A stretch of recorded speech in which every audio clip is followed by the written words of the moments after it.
আসসালামু আলাইকুম। আমার বলার কোনো ভাষা নেই, কিভাবে শুরু করব সেটা বুঝতে পারছি না। আমার মতো সারা দেশের লোক আজকে হতবাক। এরকম একটা কাণ্ড হতে পারে আমরা কেউ কল্পনা করিনি, কারো ধারণার মধ্যে ছিল না। কিন্তু এই অবিশ্বাস্য জিনিস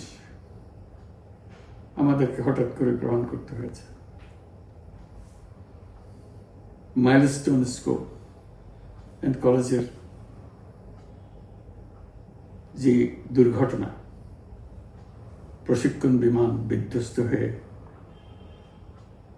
এই কচি শিশুদের উপরে ঝাঁপিয়ে পড়ল,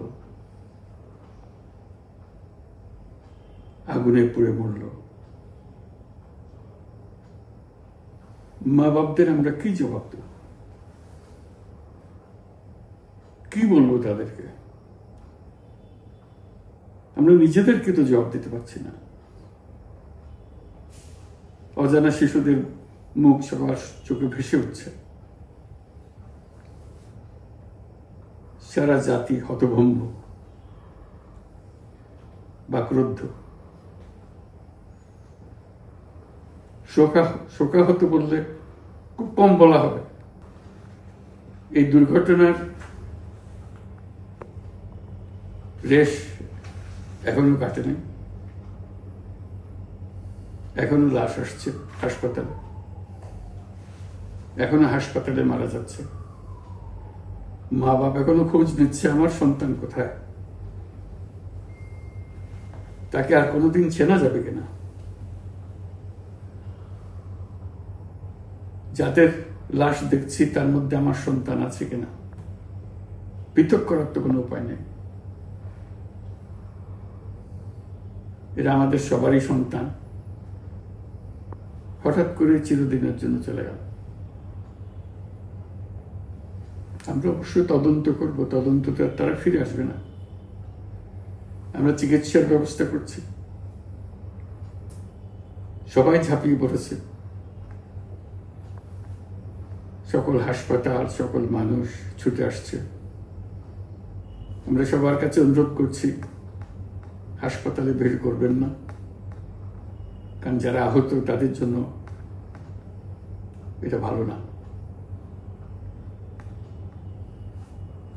তারা তাদের শরীরে রোগ প্রতিরোধের শক্তি নেই। আমরা ভিড়ে থাকলে আমাদের শরীর থেকে কি রোগ তাদের মধ্যে ছড়িয়ে পড়বে তা বলা মুশকিল। কাজে দূরে থেকে দোয়া করেন সবাই।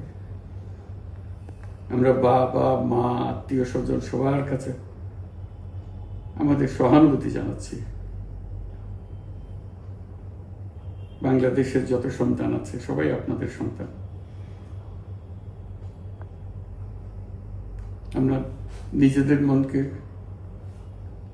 সান্ত্বনা দেওয়ার চেষ্টা করুন। আমরা সবাই নিজেদের মনে সান্ত্বনা দিচ্ছি, কিন্তু আপনাদের সান্ত্বনা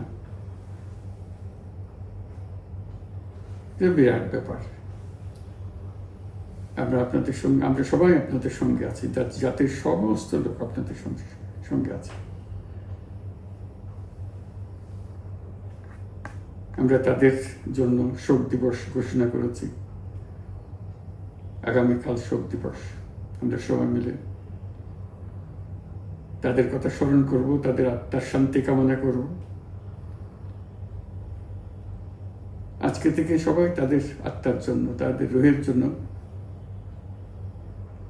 মাগফিরাত কামনা করব। আল্লাহ আপনাদেরকে শান্তি দিন। আমাদের জাতির সবাইকে, যারা এই দুর্ঘটনায় বিধ্বস্ত,